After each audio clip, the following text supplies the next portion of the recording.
Hey guys, it's Howdy. Cam and Josh here. So what we're going to do is we're going to go over your InBody scan results, and we're going to run through all the results so you guys know and you can read your results and understand all the basics, all the fundamentals and everything that you need to know. And also because the scans are great if we get them done now, but they're more valuable and more important if we get a scan done in the next 4 to 6 weeks and then so on. So we've got Josho here from East Coast Supplements in Rutherford. They kindly came in and did all the scans for us. So we're going to get into it and Josh is going to explain it all. Hey guys, so just as a baseline, we're going to run through the sheet on what the breakdown is. Usually the first scan, as Cam just said, the second one's more valuable for the fact that it will pick up more indifferences. So you would have noticed that I asked a few questions the other night. That's usually just based on looking at a few things, trying to pick a few holes in what's going on diet-wise and nutrition-wise to see what it affects through lifestyle and training. All right, guys, so we're going to start at the top. So usually it gives us a breakdown of everything. So we have total body water, protein, minerals, body fat mass. So that's at the top left of the corner. From that point, we look at the values, all right, and then it gives you the numbers that run across. So total body water is how much water we're storing around the body. Usually the guidelines in the brackets underneath that you'll see to the point where it looks at a guideline through Australian standards. So they do studies year to year, and this is constantly updated every 6 months, I think so, guys. So we get this download to make sure that users are staying within the standards, not only from just, these are from doctors and scientists' reports, so they're well within the range. So for instance, we've got Cam here. So Cam, here's his total body mass, body water. He's running a little bit high for litres around the body, oversaturated. So usually we look at a few certain things that will correlate down to the bottom. But at this point, we just look at that. Protein's usually how much protein our body's absorbing at the moment. So Cam's high as well. That's really good for an athletic person. High protein absorption is really, really good to have. Mineral content. So mineral contents is basically bones and the density of the bone. All right. So Cam's high in these density of minerals. So when the scan runs through, if you look at my arm, the scan sends a pulse that goes in a zigzag. All right. To measure your density, what it does is it hits the bone, goes through the bone, comes to the top of the skin, comes back down. And that's how it figures out how bone density you are. That's how it also figures out if you look just a little bit down lower into the next screen, it'll have S and N. So a lot of people ask me every now and then, oh, my body fat mass doesn't calculate to my weight and my skeletal muscle mass. All right. So if you do add 40 and 6.3 for Cam, that means he only weighs 46.3. That's skeletal muscle mass, and that's fat that sits around his body. So he only holds 6.3 kilos around his body. But you do have to remember teeth, bones, everything else that's on your body. Hair has a weight value. That's where the rest of the weight comes from. If we look at Cam with his skeletal muscle mass, we look at this shape as well. So Cam's running at a D shape. So if you put a line from the top to the bottom, that's a D shape. So that's a really healthy shape we want to look for. So with the weight being lower and his muscle content higher, means Cam's very healthy and Cam is running at a high muscle level. Like I said to a couple of you guys, you've got to remember that your body's like a V8 engine. If you treat it like that, the fuel comes down, the engine's big, muscle versus fat. All right, guys, so that's how Cam's running at the moment. So this is just the one that we're basing off. A couple of you guys, you would have seen that you would have been in a C shape. All right, that doesn't necessarily that you are out of shape by any means whatsoever. All that means is we start looking at certain things like calorie intakes, deficits versus surpluses, and what your body currently needs at that point in time. All right. These scans are literally just to hold you accountable for what you want to achieve further on. And they also give you a step-by-step goal. So we should never really point to a goal 6 months down the track. Small goals get achieved, and then obviously if you look over the year span that you set these goals, you achieve more goals than one every 6 months to 12 months. Because I just want to jump in there, guys, because, I mean, when I go back up to my total body water, Josh asked me if I was actually dehydrated, and I was, because I trained that morning and I had a few beers the night before. And we get to it, he said, are you eating enough calories? And with my training and that at the moment, I'm definitely not.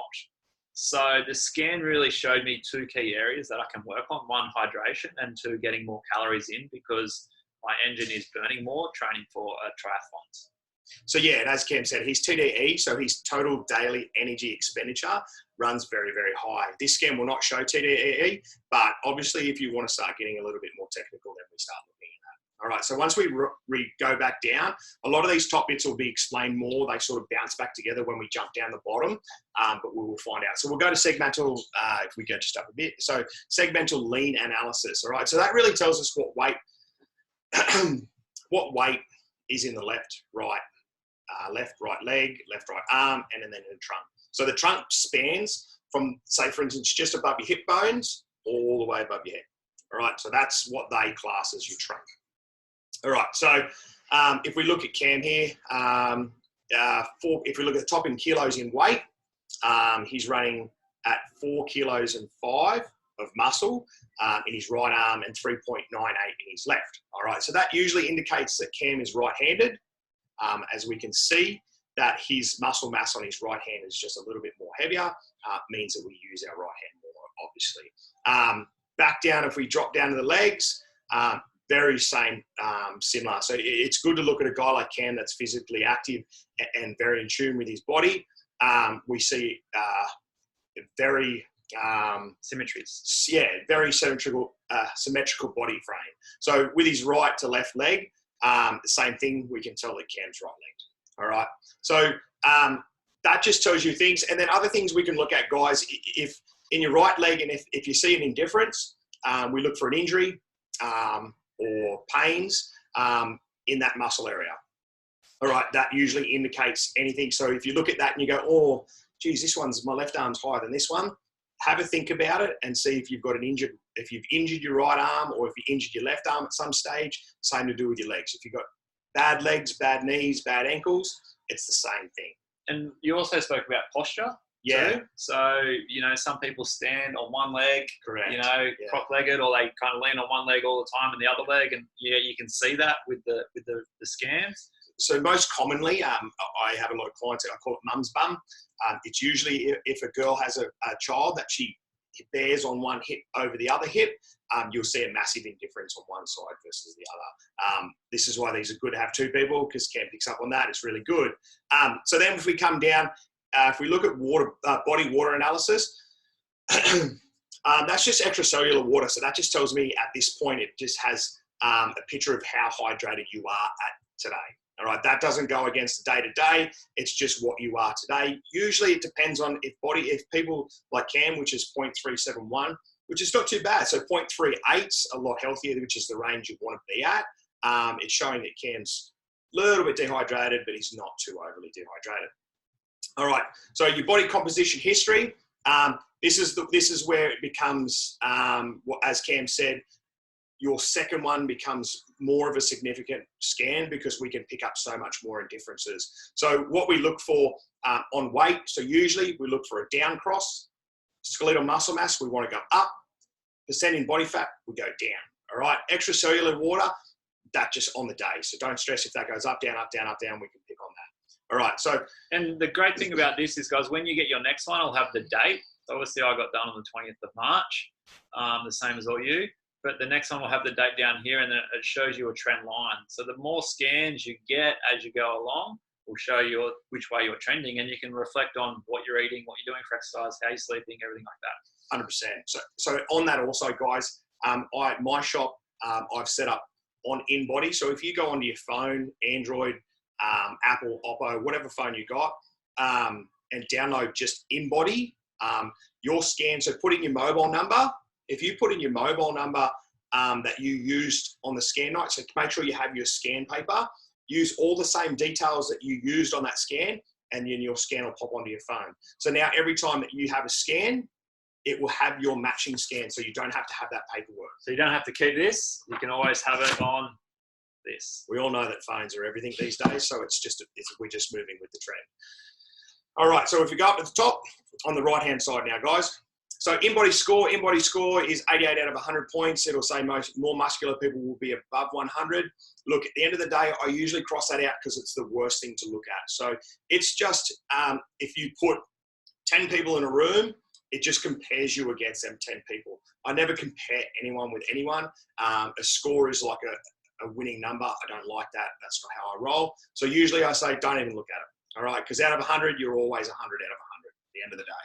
All right. So if we go down to weight control, this is another thing that I look at, but I look at it very, very vaguely. I don't really look at it too hard.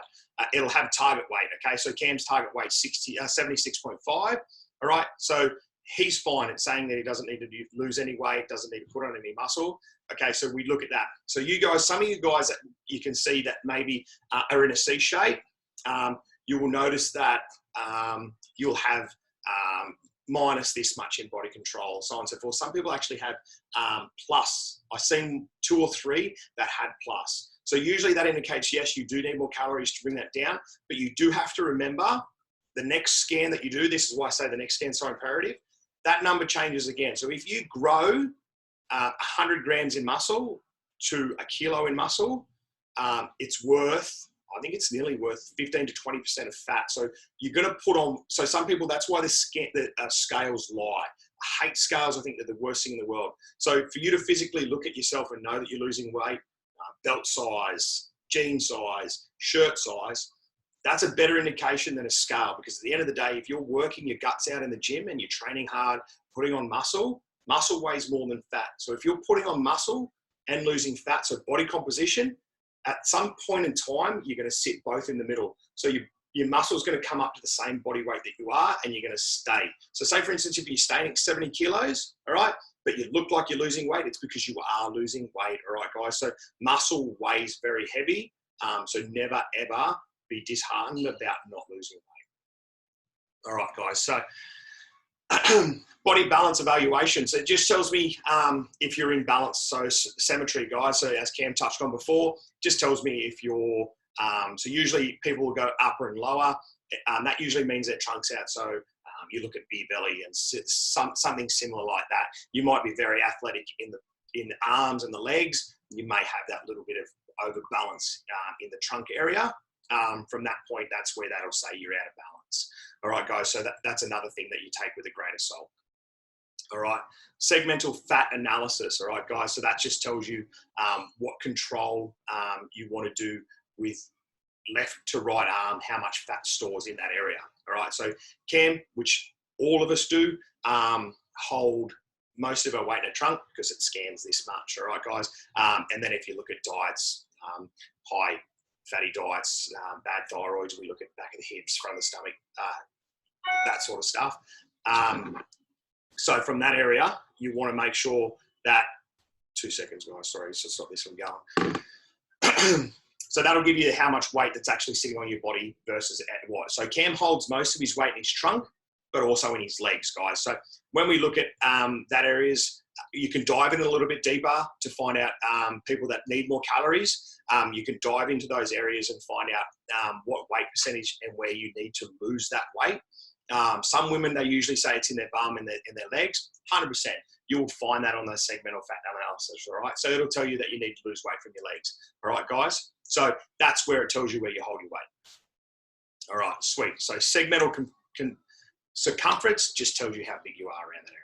All right, it just gives you a measurement of what you are. Look, if you're really, really interested, you could go and get a weight measurement tape and find out itself. You know, if you think you've got bigger guns and you want to argue with it, go for gold. All right, guys, that's just how it is. All right, sweet. So then we go to visceral fat. Coming from my background. Yeah, just explain the visceral fat for people. So visceral fat, in my opinion, is the most dangerous fat. All right, it's the fat that sits around your organs. All right, guys. So I usually use the analogy of if you have high visceral fat level, it's like your 3-year-old toddler sitting on your chest daily throughout the whole day.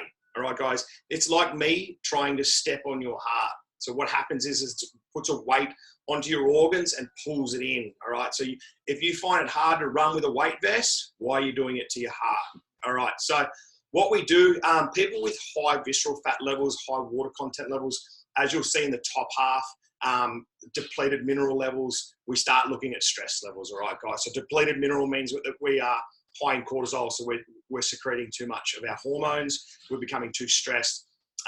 Something's got to give, all right? So your body sort of stores it on fatty areas, because at the end of the day, our body absorbs internally from our intestines, all right? So what happens is, where's the quickest and the most efficient place to put fat? On the organs. Because if it was stored around the body, it has to have a different process to go through. It has to get onto the blood and come through. Whereas in the body, you can just throw it straight onto the organs. All right, guys. Usually when we're stressed, our body will shut down, cortisol will come back up. So what happens is that's why it stores it on our organs. All right. So we could point on a few other things of why our visceral fat high cholesterol diets, high sugary diets. You know, if you're a soft drink drinker, all that sort of comes into it. Smokers comes into it. People who eat a lot of saturated fats, we sort of need to stay away from that. Use omega-3, 6s and 9s. Usually omega-3s are better because they're more of a solid of fat. Polymonos oils that we use will sort of target that. So they say a certain terms like fight fire with fire. It's the same with your body. You sort of fight water with water. You fight fat with fat. Good fats, obviously, and you know, you'll get a lot more brain function out of good fats as well, because it helps with brain function. It helps with neurotransmission in your brain.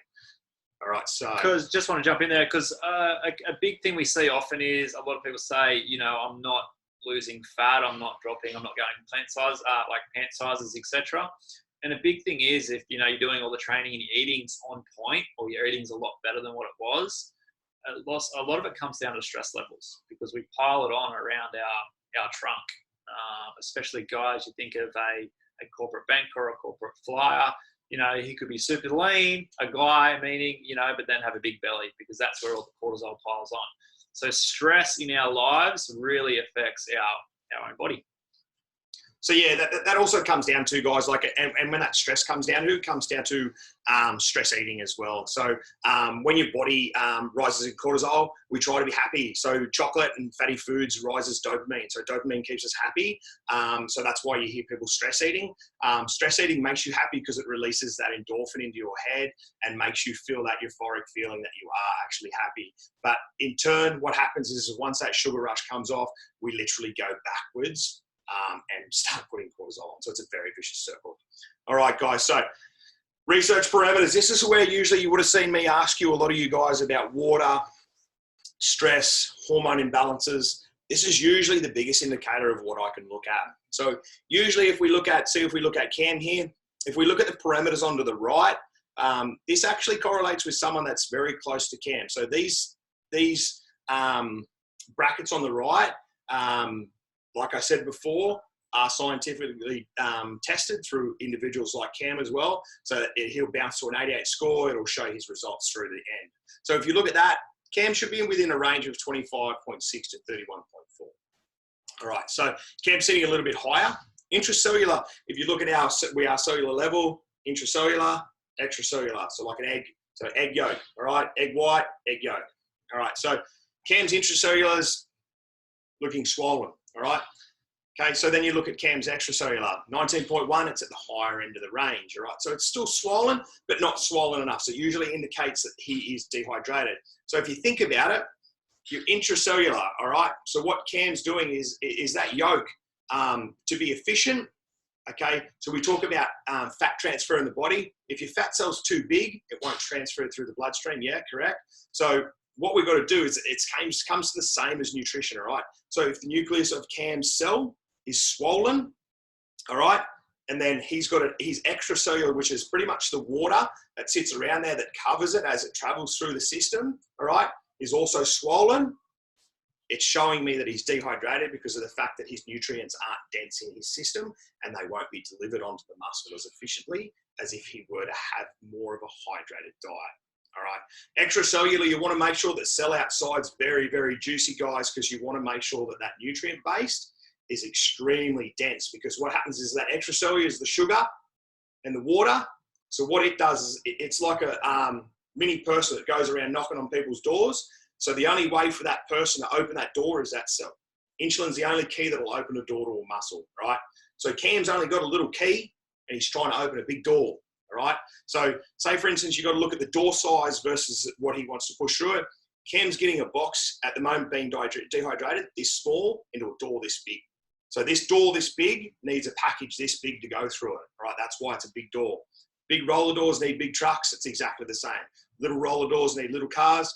You want to make sure that you're getting as much into that cell volumization. So you want to make sure that you get your nutrient partitioning onto your muscle, all right? So that we're doing the right thing, our nutrition uptake, sorry. Then we look at certain other things. So you can look at basal metabolic rate. Cam's basal metabolic rate. So his is 1886, all right? So basal metabolic rate is exactly what Cam needs to eat to sit here for 24 hours and talk to me. No exercise, no nothing. Just sit here and watch TV, talk, do whatever. So that's what his body needs to stay alive. All right. So if Cam eats under $1,800, under 18 calories, what do you think is going to happen? All right. So 1,800 calories is what Cam needs to survive his energy levels that he's expelling at that point for not doing anything. If Cam eats under that, his body will start recognizing a trend. His body needs 1,800 calories, but you're only giving it 1,200. What's it going to do? All right, so it starts to stall. All right, so extremely low calorie diets, guys, and not pointing at anyone because there was a lot of you guys, have a massive rebound effect, guys. So what happens is yes, you will lose water because at the end of the day, it'll use that excess water to push whatever nutrition it has left on the body. All right. People who have low calorie diets always get to a plateau point, and then that's where it's so much harder to intervene for nutrition or a trainer to make sure that we go back up. All right, guys. So please make sure never be scared of calories. Always. So for someone like Cam who's in tune with his body, we'll look at his basal metabolic rate. All right, 1886.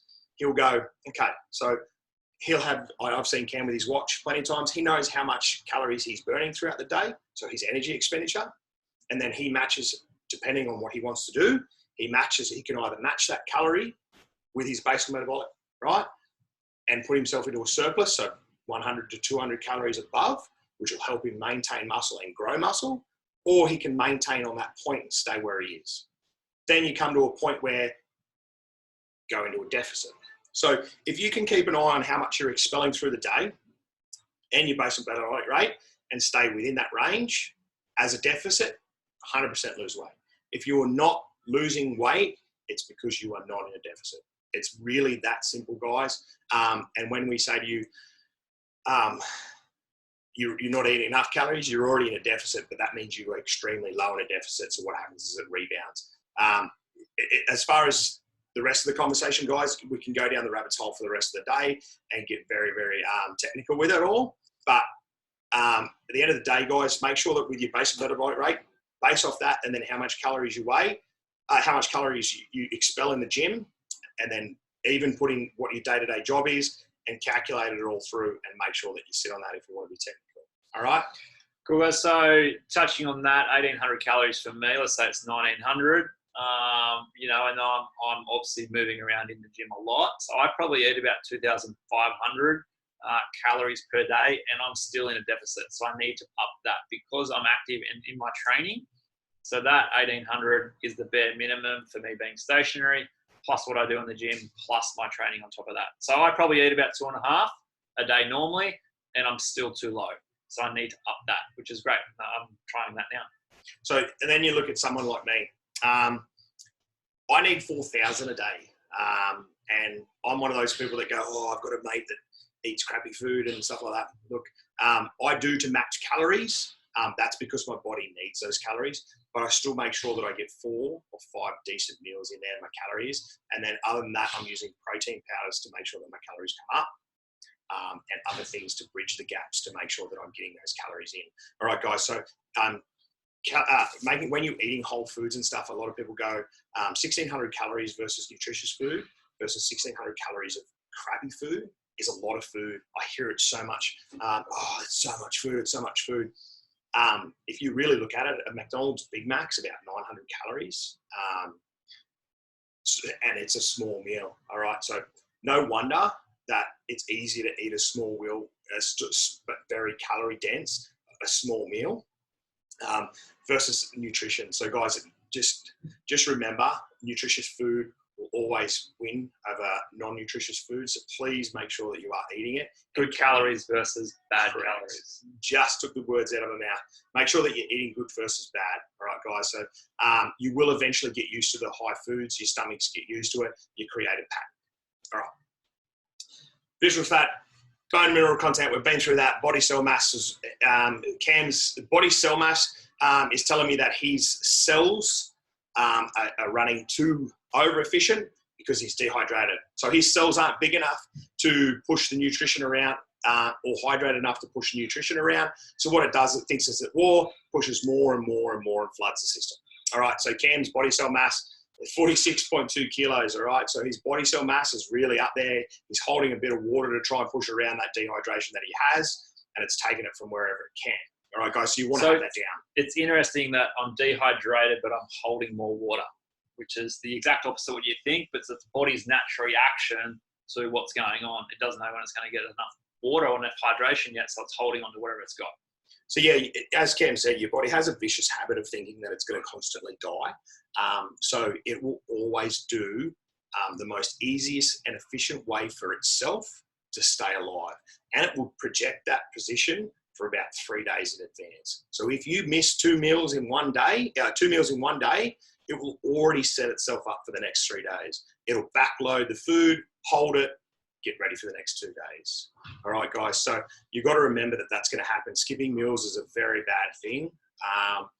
Skipping one in the morning, look, it doesn't really matter. But if you're skipping time frames and then this is where the habit becomes bad, you skip here, you skip there, or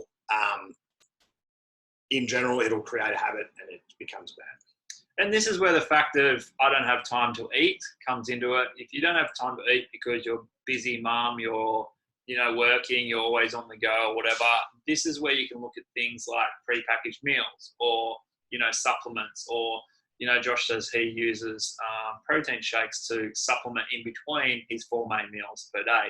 So this is where the supplement comes in. And this is where you look at different options so you can get some sort of good calories into your body whilst you're still living your everyday. 100%. So that's why supplements are there, guys. They bridge the gap nutritionally between the panels that we aren't getting.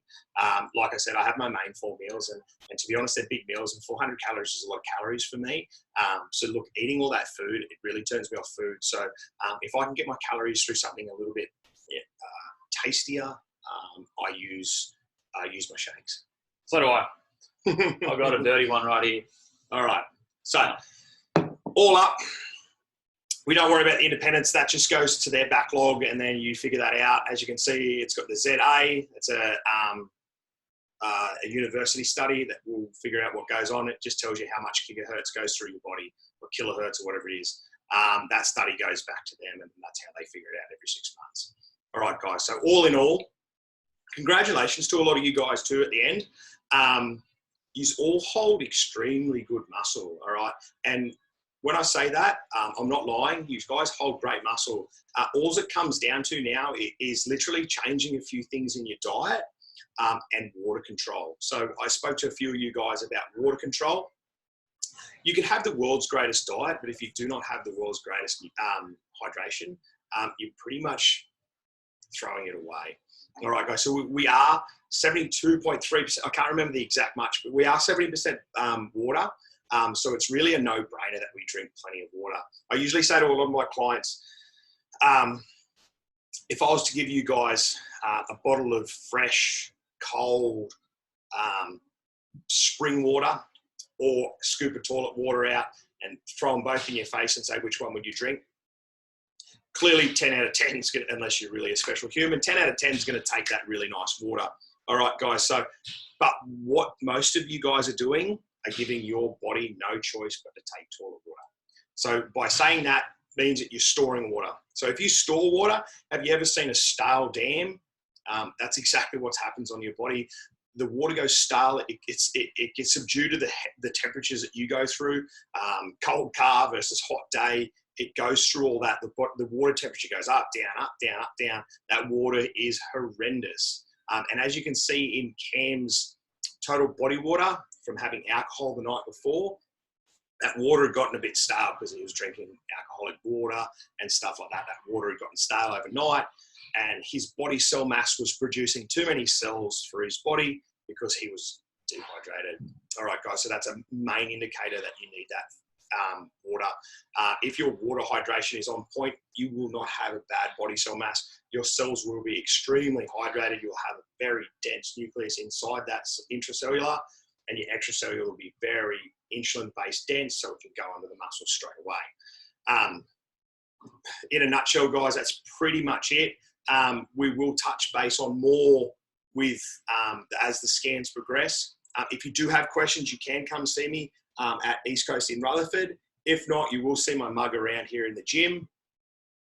Please do not be scared to come up and have a chat with me. I don't mind to have a chat. So make sure you pick my brain. As I always say to my clients, I wouldn't be a coach if I didn't teach you how to eat properly and if you didn't have the knowledge. You shouldn't be dependent on us. You should have your own knowledge base as well. So make sure that you ask as many questions from me, from Cam, from Jen, and from all the guys here at Snap. They are all very knowledgeable. So make sure knowledge is key, and it's the only way that we're going to go on in our training and goals. Awesome, guys. Just going to jump in there. So East Coast Supplements at Rutherford will always have the scanner there. So if you miss this one and want to go and get a scan, you can get a scan anytime. What's the protocol that you recommend before coming and getting scanned? Definitely no training? So yeah, 100%. So no training 6 hours pre, no drinking or food before 4 hours. So I do prefer no water whatsoever, as it'll give me a true metabolic reading. Look, I do prefer mornings versus night. I only say that is because a lot of people don't have the ability to drink water throughout the day. So once you wake up, you're already pre-dehydrated. All right, guys. So it'll give me usually a better indicator of an afternoon. That's why most people will be tired in the morning, and then as the afternoon progresses, they get that little bit more jiggly. That's automatically a key that your body's storing water. So it's just going to pop up on the scan anyway. The earlier you can get it, the more I can find out and the more I can see hormonal imbalances, definitely calorie imbalances, and it'll tell me what's going on with food wise. So yeah, mornings is best if you want to come and have a scan. So go and do that, guys. Obviously, Josh, super knowledgeable in nutrition. Even though there's supplements there, it's not everything, and it's not all about supplements. Supplements, as you said, is there to fill the void. If you have a void in your lifestyle or a void in your nutrition or even your hydration, yes, use supplements. But foods are there, good calories are in. So yeah, go and pick his brain, go and see the guys out there, super knowledgeable, go and get a scan done. We will get the scan back in 6 to 8 weeks time in the gym with Josh and the team. So we thank them, and guys, enjoy.